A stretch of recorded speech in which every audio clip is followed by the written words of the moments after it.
Welcome to the Chronically Healthy Life Show. When you hear the word chronically, do you automatically associate it with chronic disease? We all do. It's been programmed right into us. But what if we flip that whole idea on its head? Let's discover how we can create chronic health in our bodies, our minds, our finances, our relationships, and of course, in our lives. Hi, I'm Andy, and joining me in everything's my life partner, Minna. So we're actually right at the end of, the end of a half a year, I guess. It's end of June, so it's end of half a year. There you go. So, we talk about setting yearly goals, New Year's resolutions, but that's actually something bigger, isn't it? Yeah, definitely. I think today, we're going to be talking about BHAGs. Does people know what BHAGs stand for? It sounds like a swear word. Yeah, we're going to be talking about big, hairy, audacious goals. And I actually learned that from one of our mentors, Darren Hardy.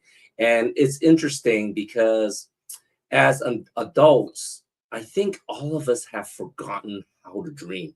Do you remember as kids, we have these big dreams of being doctors, lawyers, firemen, or whatever it may be. But as we get older, and things just don't go the way we do, one hiccup and that's it. That dream is gone and that goal is gone. And then now your life goes on by doing what people tell you to do. Yeah, I think growing up, we dream a lot. As Mhm. kids, we dream a lot. It's almost like all these Mission Impossible that comes to mind. Yes. But then, of course, the teachers, the parents, all these adults is telling you can't do that, you can't do this, you won't be able to make a living, you'll be living on the street. That's what my mom says. Exactly. So all that's crushing into you, and if you as a person absorb all that, then you're gonna lose all those goals. Exactly. And it's interesting as I think it doesn't really matter how old you are. We should be always creating goals. Like I guess, some people call them like moonshot goals, or what do they call it? Like those really crazy impossible goals. And the way, that I look at it is that you can shoot all the way out to the moon. And even if you fall back and you don't quite make it to the moon, you got pretty darn far, right? And I think a lot of these goals, people are really scared of setting their goals, and they're settling for a mediocre life, I think. Yeah, and it's not just a person. Mhm. Back in this, I think it's the 60s. President that president during the time, I don't know. So We're Canadian. We're Canadian, right? That president, we weren't born yet, but during the time they set the goal of going to the moon, which of course is like the ultimate moonshot, Yeah. right? And most people were saying he's gone crazy. That's Well, that got was too much Kennedy, money. I think, right? Oh, okay, there you go. Okay. But then, hey, you achieved it, and then now everybody's gone on. People is going to the moon. Elon Musk is going to the Mars, Correct. and whoever else where we can reach. Yeah, and like you said, I think it's important when you see other people achieve it, then it doesn't become impossible anymore. That impossible becomes possible. And we're always hearing of these inspiring stories. Oh yeah, well they did it because, well, they're that he was Einstein. Like you're reading a book on Einstein right now, right? And Einstein's so smart because he's Einstein, but Einstein didn't have formal training in school, right? From my understanding. He wasn't supposed to be smart or any of those things, but he's special in the way that he processes questions, or how he keeps his curiosity with him all Mhm. this time. And so it was actually a very interesting book. Exactly. And then when you're talking about goals or dreams, one of the people I love most, some people may be hating him right now, but is Elon Musk, right? Every time Elon Musk does something with PayPal, all these things he created, they always say he's going to fail, but he always saw the end goal. And it's like it's when the more people say he's going to fail, the more he says challenge him, set that I'm just going to show you I can do it. And he always overachieves, and then he goes to the next step, to the next, to creating something even larger, right? Yeah, and there are a lot of people like that in whichever your goal might be. It's just you have to find that right role model and follow what they do. Exactly. So, which is your role model? that will take some thought. I think Elon Musk is one of them. Correct. It's hard to say. Correct. Who's yours? Definitely Elon Musk is one of them. Obviously he's into cars, he's into rockets and fast things. Similar minds think a lot there. Obviously not as smart as him, but I really like when he is determined to do something, he goes all in, right? Because a lot of people will have, like I said, they'll have the first roadblocks of maybe the investors didn't have enough money. He bought Twitter, right? He got that happening, and that wasn't going to happen. But like all these things, the more you say you have these roadblocks, there's always opportunities ahead. There's always, you have to ask the right questions to get to the right destination. You can't stop at the first stop sign, even though you're supposed to stop, I guess. But, it is really important to really have that vision. But more importantly, I think you need people to inspire you. And even, if you're having problems, just inspiration for someone to guide you on that vision. Yeah, so I guess step one is for you to have that BHAG goal and figure out what it is. And it could be something to do with your health and wellness. It could be something to do with finances, or it could be anything else, going to the moon, right? That's one of the BHAG goals that you have. Correct. And then find the right person that would inspire you. And it might not be the person with the same results per se, but someone that has gone through the process, someone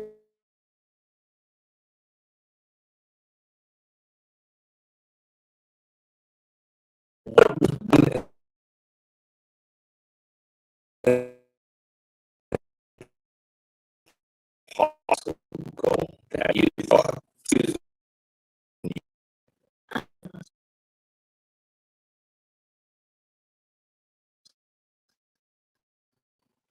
So we're back. I thought we were friends forever.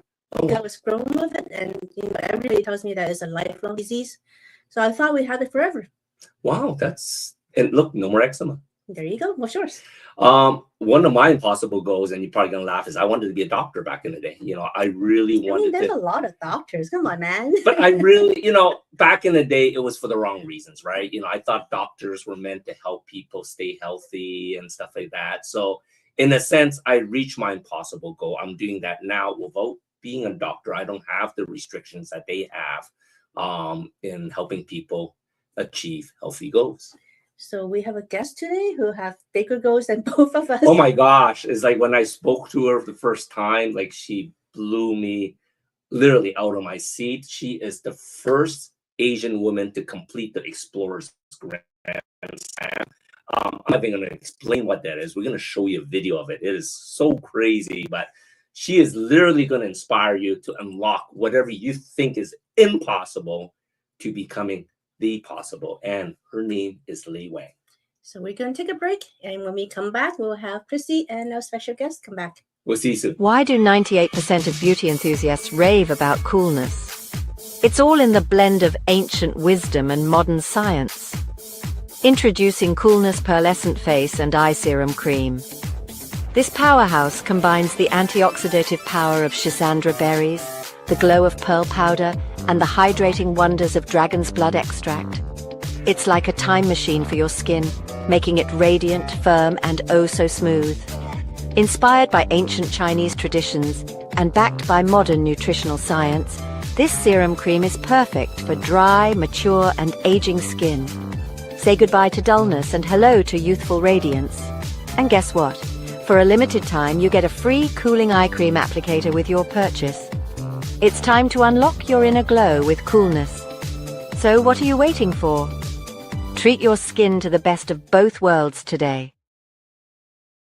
Lei Wang is a living example of what is possible and how the most unlikely person can become a high achiever.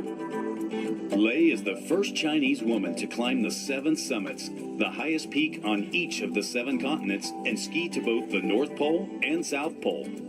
Growing up in China, Lei had followed the traditional formula of success by focusing only on study and career. But in her 30s, she discovered a hidden passion that she would ultimately give up the comfortable safe track lifestyle and venture into an exciting yet unknown territory. Barely Barely able to pass the school's PE test in her youth, Lei realized that she had to take charge of her health and fitness before it was too late. In 2004, Lei dared to dream the seemingly impossible. To climb the 7 summits and ski to both poles. Instead of worrying about whether she could or couldn't, she simply set her sights on how. What was once a daydream, Lei systematically began the rigorous process of learning and training over the next 6 years. Be it a lack of athletic training, lack of skills and knowledge, or even resources, nothing could stop Lei.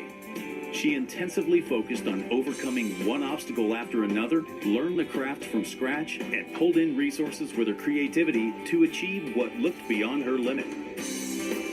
On May 24, 2010, Lei summited Mount Everest to complete this grand challenge. Lei's achievement received extensive media attention. Her life lessons in After the Summit have inspired many to take their own first steps. Lei Wang's story will show you how to break through your mental limits and tap into your unknown potential. How to maintain momentum and stay motivated to keep your dream alive in difficult times.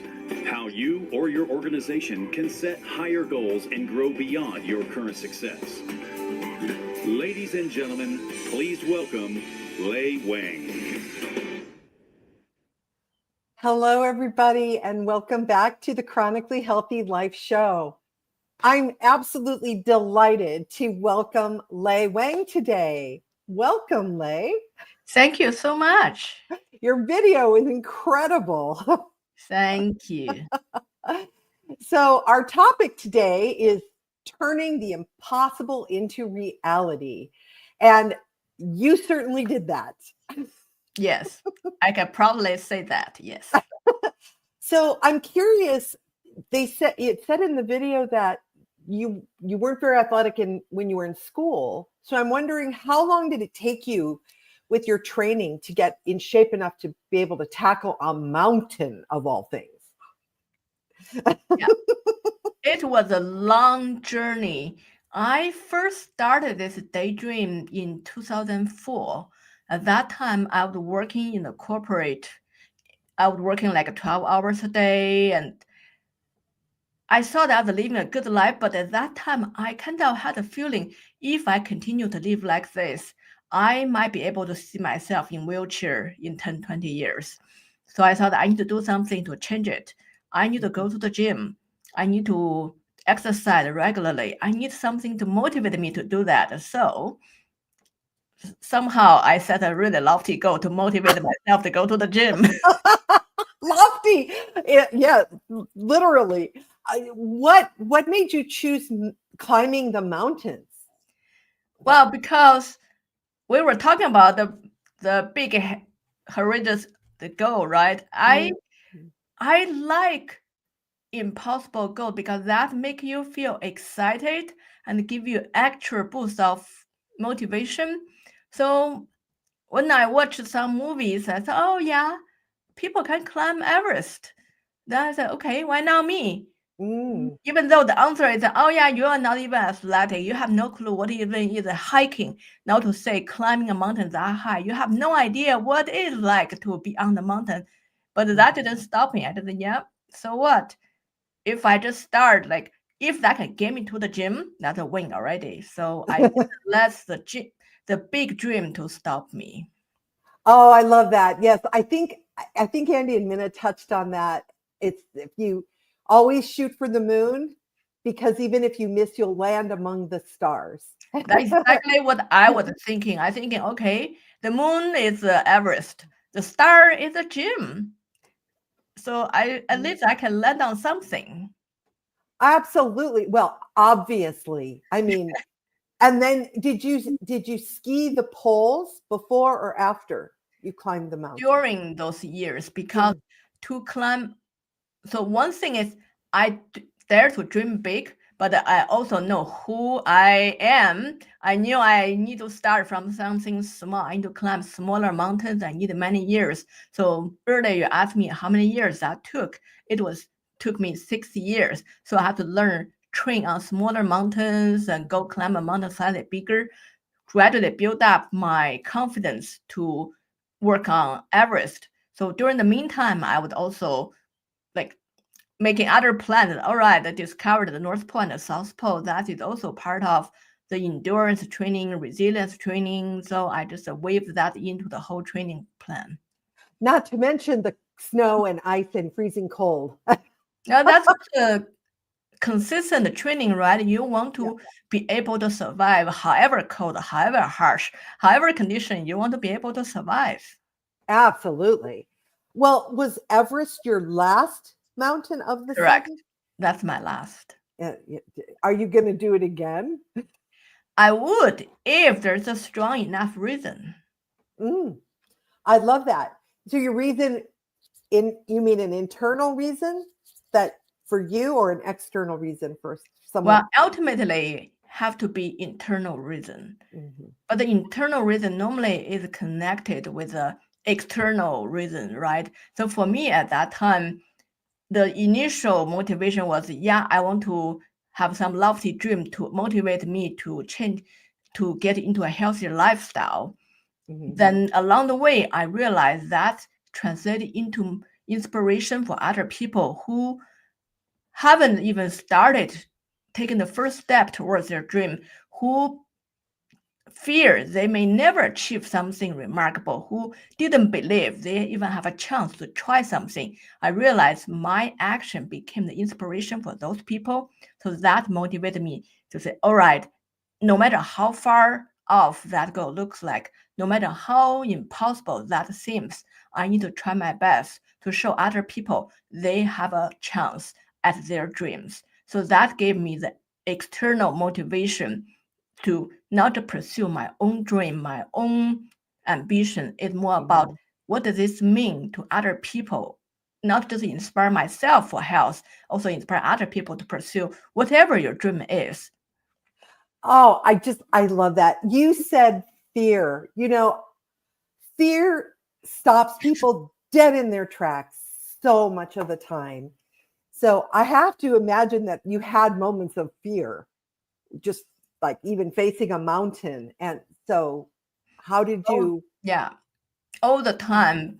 But in Chinese philosophy, I remember one of the texts we learned when we were in high school was when you are facing the biggest obstacle, you are actually facing the biggest opportunity. So I always remember that. So when things is really hard, when things are scary, I fear that I'm not going to be able to make it. And I know if I just push a little bit harder, I'm going to have a breakthrough. I'm going to learn something. Doesn't mean I'm going to be successful at this one, but it means I'm going to learn something that's going to take me to the new level I could never imagine. So I don't know, no matter what, you just need to push through that. You're going to become a different person by pushing forward.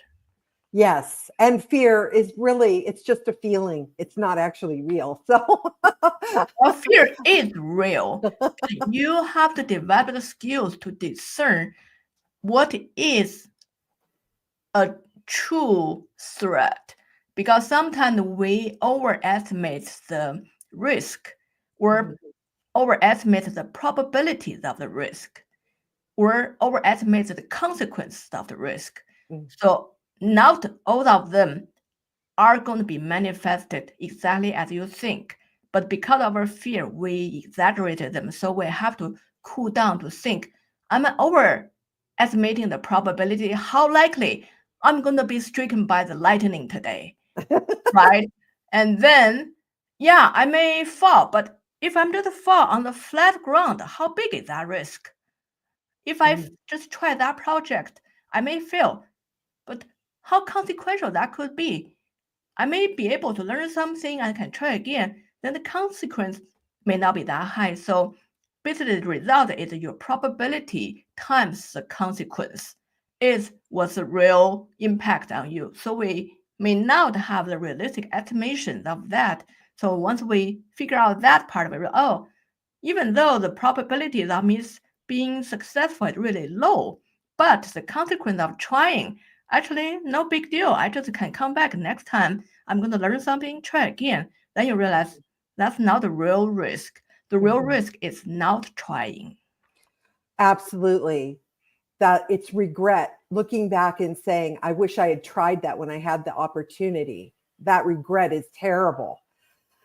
I agree with you. That's a horrible feeling. Yeah, especially as we're getting older, I think most people are thinking about what is this life is for, what is the meaning, what is my legacy. And if you imagine at the end of your life, you regret it, all the things I didn't try, I could have tried. What if I tried? What happened? So right now, take that opportunity when you still have time. Go try something that you curious about, that you just wondered, what if? Just go try it. Yes. So going back a little bit, like, I don't imagine that when you first started training to do your big audacious goal, that you were running, 5 miles a day. You probably started with very small things and built up. Is that correct? Yeah, definitely. Actually, when you say that, it reminded me one day, that time I was in Boston. I was running around the Charles River. That day I was only running like, probably as you said, 4 or 5 miles. And one guy stopped me to say, how did you get to build to be able to run 4 or 5 miles? I said, well, I started trying run first 1 mile. Took me a while to feel comfortable. Then I extended. Slowly I can run 4 or 5 miles. Then eventually I can run a marathon or even longer. So yeah, exactly as you said, just build from one small step, one step at a time. Absolutely. And that's true of any kind of goal, whether it's a physical training or building a business or changing your circumstances and manifesting a different life. It's always that one. Do you think your mindset, do you feel like you changed your mind at some point? Because you said you were really deep in the corporate life and something happened in your head, like, I have to change this. Yeah, so mindset is a very interesting concept. You have some inherent mindset and you may not realize. So sometimes you may not be really shifting, you may just rediscovering or uncovering the mindset you actually have. And also mindset that be able to do something versus what quality is needed to do something is also different. For example, I didn't have the skill or the ability to tackle something so challenging as climbing Mount Everest at that time. But I had this curiosity. I was like, okay, I wonder what it's like. And also I had the mindset from early age that naturally flipped the question of like, at that time, we talk about the role models, right? Actually, I didn't have role models in my life because, in terms of sports, because I grew up in a family valued education, go to school, read your book, take exams.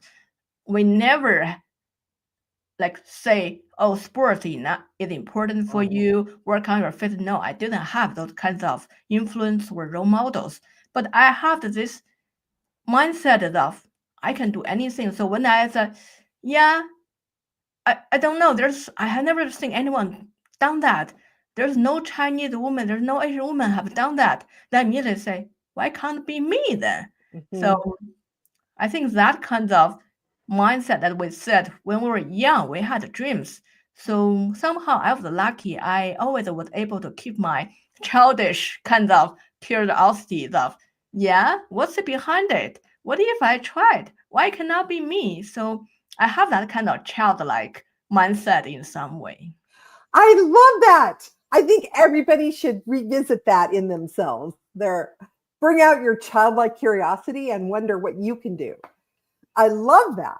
Yeah, I was just lucky. Somehow I didn't lose it or say the mountaineering brought out that thing back because for many years, busy in school, in work, I probably didn't have the luxury to think about dream or passion. But that mountaineering dream to kind of spark something, brought back my childish curiosity, the mindset.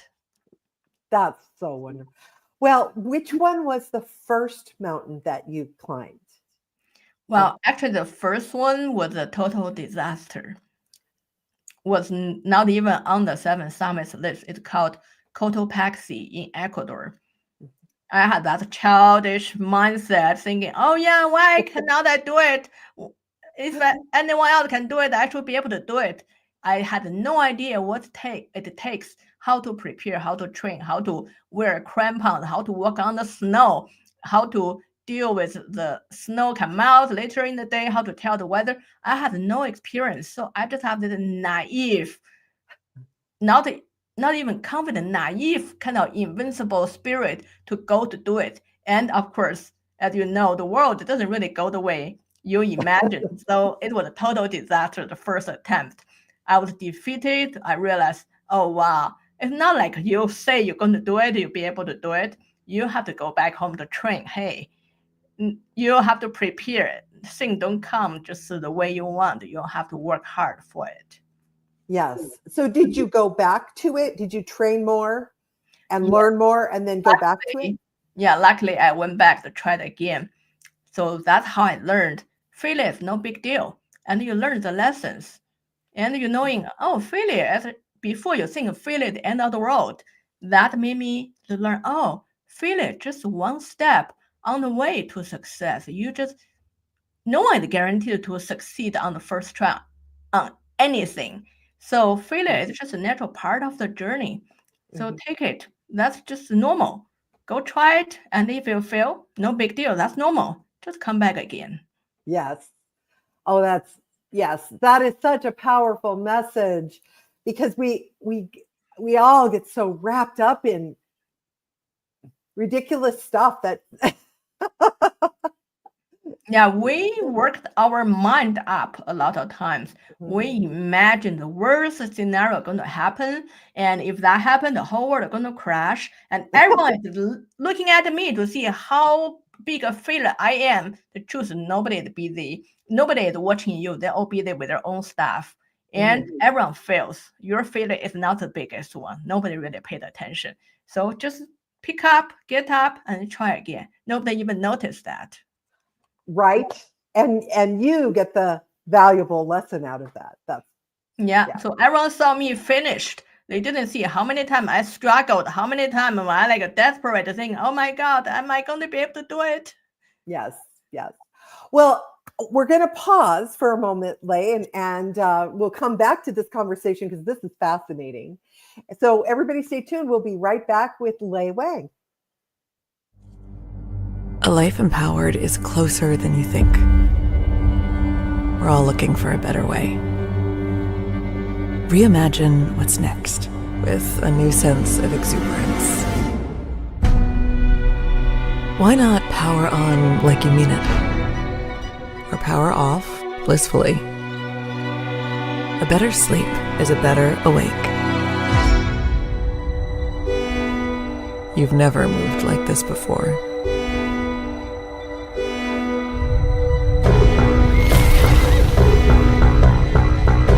Energy nature intended.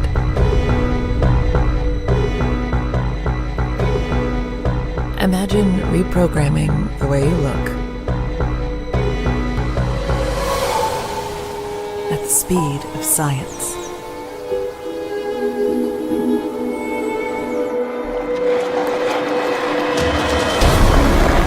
At longevity. At exhilaration. It's next level rejuvenation. Take control of your well-being from the inside out and outside in. The light within is ready to ignite. Be the light. LifeWave. Imagine a life where every day is fueled by energy, vitality, and purpose. Where age is just a number and your best years are always ahead.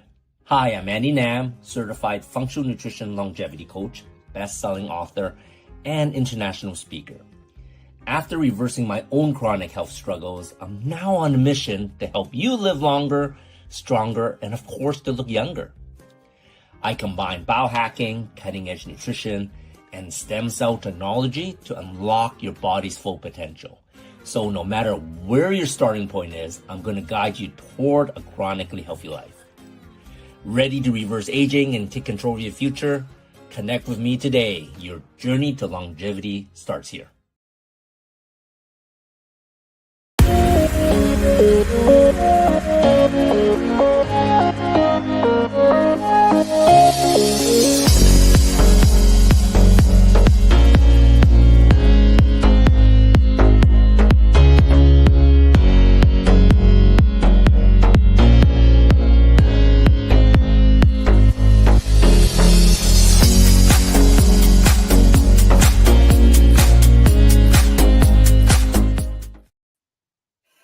Hello, everybody. Welcome back to the Chronically Healthy Life Show. We are here with our guest, Lei Wang, who is amazing. Are you the only or the first Asian woman? First Asian woman to climb all 7 summits. I'm glad that a lot of people follow the steps. That's the whole point of being the first, right? Absolutely. That's amazing. Well, I'm just really inspired by the combination of your childhood experience, not losing your childlike curiosity and everything, and also how resilient you must be to keep at it, because you set such a huge goal that you had to be tough to keep going when things got hard. So can you talk us through how did you keep going when things got hard? Yeah, so a lot of time people, when we talk about people's resilience, we normally start talking about it after some big story. Someone survived the disaster, someone did something big. But actually resilience is built through everyday small actions, because every day we are facing certain kind of challenge. For example, do I want to go to the gym today or not? I didn't have enough sleep. Do I want to get up early? Oh, I'm still hungry. Oh, I'm still tired after work. That's the little thing every day we are calculating in our head. When you are a little bit uncomfortable, you're a little bit hesitating, you push just a tiny bit. All right, I'm a little bit tired. I don't think I can do the whole workout. How about I just go to the gym? I'll do 5 minutes. And if I'm still exhausted, it's okay. I can go home. You just push yourself a tiny bit. I'm not committing for a whole 1 hour. I'm only going to do for 5 minutes. I want to run 20 miles today, but I don't know if I have the energy. Okay, how about you just go out run 1 mile? And if you still feel tired, you don't feel okay, it's all right. We can even take an Uber to come back. You don't have to even run back. If you give yourself that permission, just try a little bit harder. Then you can, actually, after 1 mile, I still want to run a little bit more. And even though I didn't hit the 20 miles goal, I did the 10 miles. So next time you're tired, you're exhausted, you don't want to do something, you're uncomfortable with something. You remember last time I tried, I didn't regret, because I got rewarded by learning something, did something, achieved a little bit training goals, even though not fully. So today, let me just try a little bit harder. So if you just have that mentality every day to take that one tiny step, then you're going to be able to build up. Then gradually you can say, oh, I already hit my goal of running 20 miles. How about I test myself? Can I just run 1 more mile after this? And then, oh, I still have that. So next time, when you think you are at your limit, I know me. I still have more reserve. I can go a little bit further. So when you keep on just trying a little bit every day, you build up that resilience over time. So when the big hard time comes, you remembered, I did something hard before. This time, no big deal. I don't know if I can do this big project. I don't know if I can accomplish this big goal. How about I just start? Do one thing. If I did that, I'm satisfied. Then you're going to see you keep on building that. Then before you realize, oh, how did I finish that? So that's exactly how I felt when I was on Everest. Like, how did I even get here? I can't even believe that.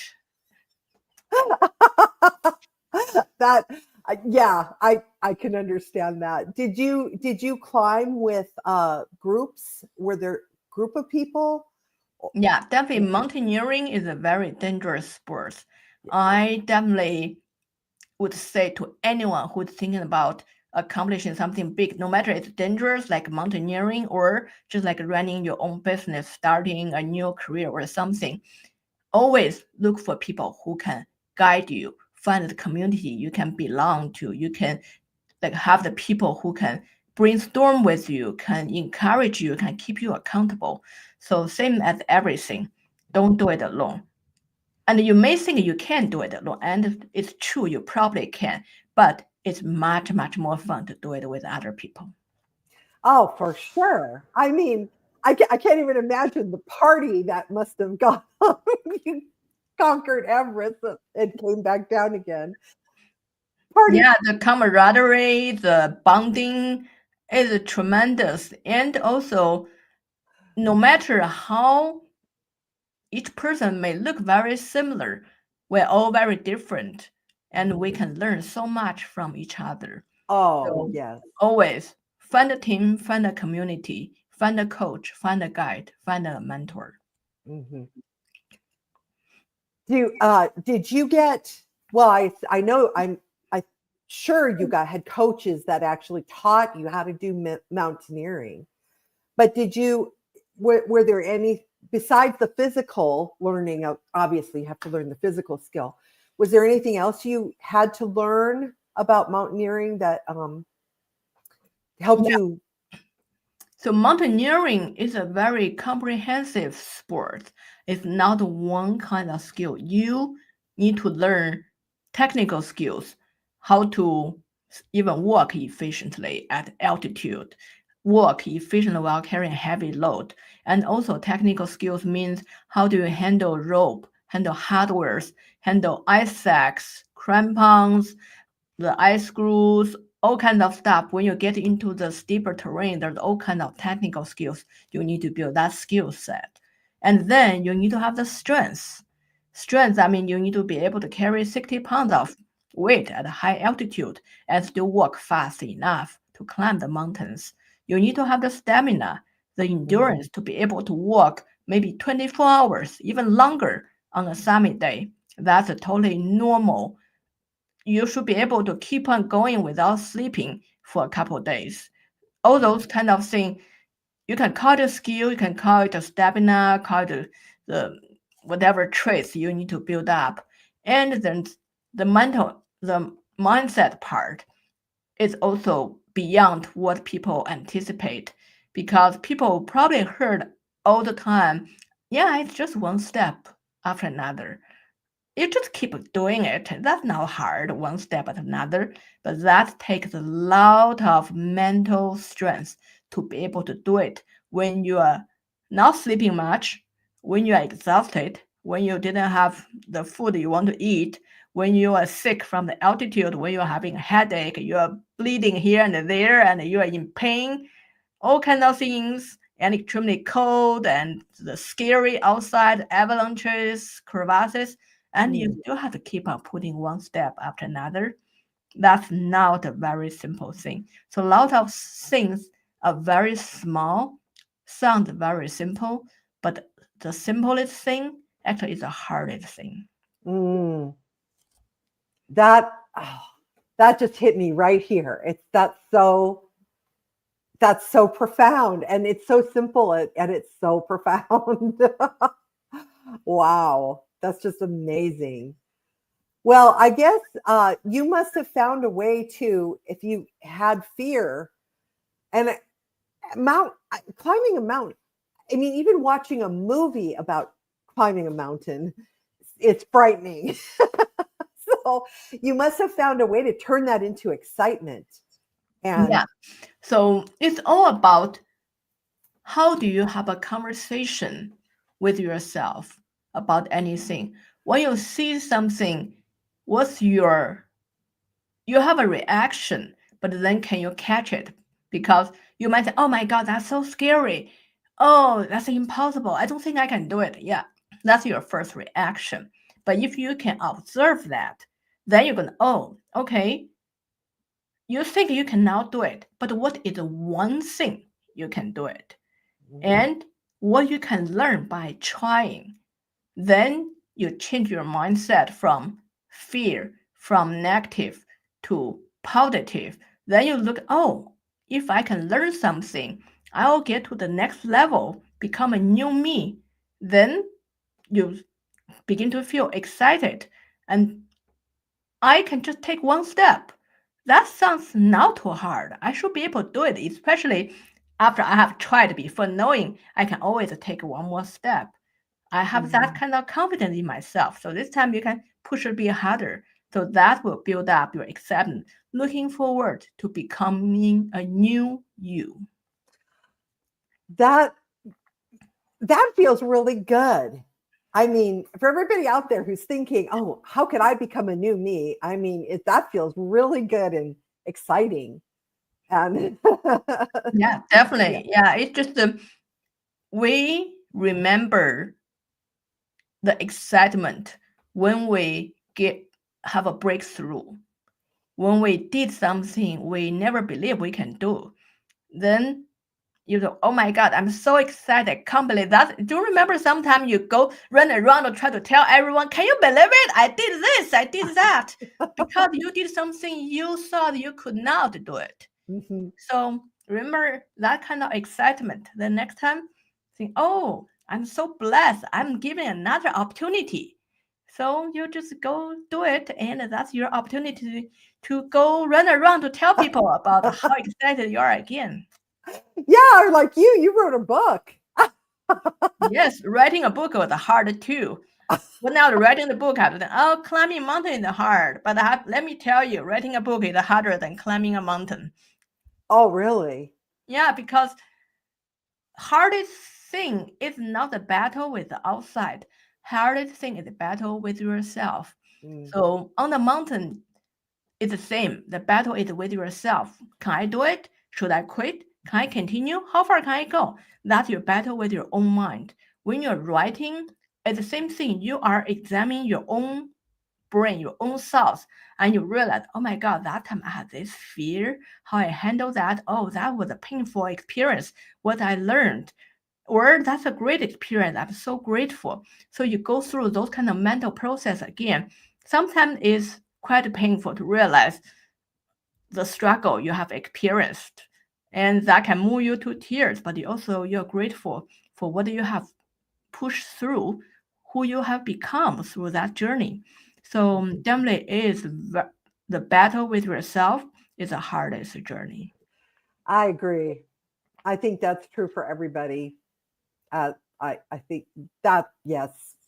Well, I want to ask you, what were some of the funny or ridiculous or silly things that happened along the way that maybe made you laugh or just kind of lightened up the whole situation? Or do you have any stories of? Oh, there might be a little bit too many. Too many stories. Yeah. So on Everest summit night, we were pushing to the summit in the snowstorm. The snowstorm was crazy. The wind is really high outside and then swirling around you. Basically disoriented walking because you couldn't even tell which way is the sky, which way is the ground because the snow is swirling around you. So crazy. Oh. But when you come back, you look at the report online to say the night was calm and the weather is great. So how did that translate into that? So the thing is, one is the forecast. They cannot accurately forecast. So they say there's some precipitation, there's some wind, but without a number. And then when we reported the weather, we were trying to be humorous. We said, we see the snow coming from the ground because the snow is swirling. So the other side heard that, yeah, we see some snow on the ground and some precipitation. Some of the weather is great. Oh, yeah, it's really great. You can't even see where we're totally blinded in that snowstorm, like white out, couldn't see things. But I'm glad people outside thinking we were having a great time. That's wonderful. Well, I'm glad they were having a great time. Yeah, and sometimes I actually think it's good not to make people outside worry, because on the mountain, so stressful, so intense. I don't want people sitting at home also sitting on the edge, right? I want them to relax. Oh yeah, they're having a good time. They're having fun there. Let's just drink. Uh-huh. Did you ever have to like stop? I know, like kind of hunker down, like put your tent up and ride something out because it was so bad that you just had to all wait? the time. Yeah, the lot of time we were huddled in the tent for 3 days, cannot get out. Cannot get out mean literally you don't even get out of a bathroom. Oh. Everything inside the tent can be that bad. Wow. Get to know your friends pretty well. Yeah, definitely. Yeah, you live together for that 24/7 for a few weeks. Yeah, that's a special relationship. I love your sense of humor. I think your sense of humor must have served you well. Well, you have to, even in the hardest time, you just say you're hurt, you're injured. You need to say, hey, I'm glad I wasn't hurt more than this, right? Mhm. You cannot, oh my God, I broke this. No, you didn't break other part. That's great. I am so delighted to meet you. Thank you so much for coming on our show. But before we leave, can you please share with people how they can find you? Yeah, please follow me on LinkedIn. My LinkedIn name is Lei Wang, so it's LinkedIn/in/LeiWang. That's where I'm most active. And please visit my website, leiwangspeaker.com, or reach out to me at lei@leiwangspeaker.com. And I think the QR code goes to your website. Is that? I think we go to the YouTube. YouTube. My YouTube channel handle is Journey with Lei. So you can see that that video. Yeah, that would be excellent. And then your book is available on Amazon? On my website. On your website. My book is available on my website, leiwangspeaker.com. Okay, wonderful. Well, thank you. We appreciate you coming on the show so much. Your story is amazing. Thank you so much for the amazing opportunity to share the experience with your audience. Thank you. And congratulations. Thank you so much. First Asian woman to do that is a huge honor. It's wonderful. Congratulations. Thank you. Yes. Okay, everybody, please stay tuned. We'll be right back after this. Hey, everybody. Welcome back to Kids Corner. We've been talking about traveling with kids. One of the absolute worst things that can completely ruin a vacation is getting sick while you're on a trip. That is miserable. And it's even more miserable if your kids are sick, because it's very difficult to find ways to care for them when you're in a hotel or someplace like that. So we talk a lot about the stem cell patches here. Now, kids, they don't really need the stem cells. They've got plenty when they're children. They recover really fast. But there are 2 patches available on Lifeway that you may not know can benefit you and your kids hugely when you're traveling. The first one is the glutathione patch. I actually have one on my head right here because I have a little eye infection that I'm healing with it. Glutathione is the patch that you want to wear when you travel. It is the one that can help protect you from picking up anything that might be on the plane, somebody sneezing and coughing, anything like that. It can protect you by keeping your immune system very boosted. And that can be a huge benefit for you. You don't wear these all the time. You only wear it like when you're on the plane, maybe when you're in a hotel, and then on the plane home. So it's pretty easy to do, and just 1 patch per kid. So that'll help. The second Lifeway patch that you may not know can really benefit you when you're traveling is the X49, which is, besides being a booster, it acts as a Faraday cage to protect you from all the EMF, from all the electronics that we are exposed to everywhere all the time, the phones, the computers, the televisions, the lights, the scanning in the airports, etc., and so forth. One of these can act like a Faraday cage to protect you from all that, and you just wear it when you're traveling, and it will help you a lot. So we wanted you to know that you do have access to resources that are very simple. No one will really notice, and it's super easy to stick a little patch on your child's belly, and then just, nobody will know, nobody will care. So, and they won't complain because they'll forget that it's even there. Even better, right? Ciao.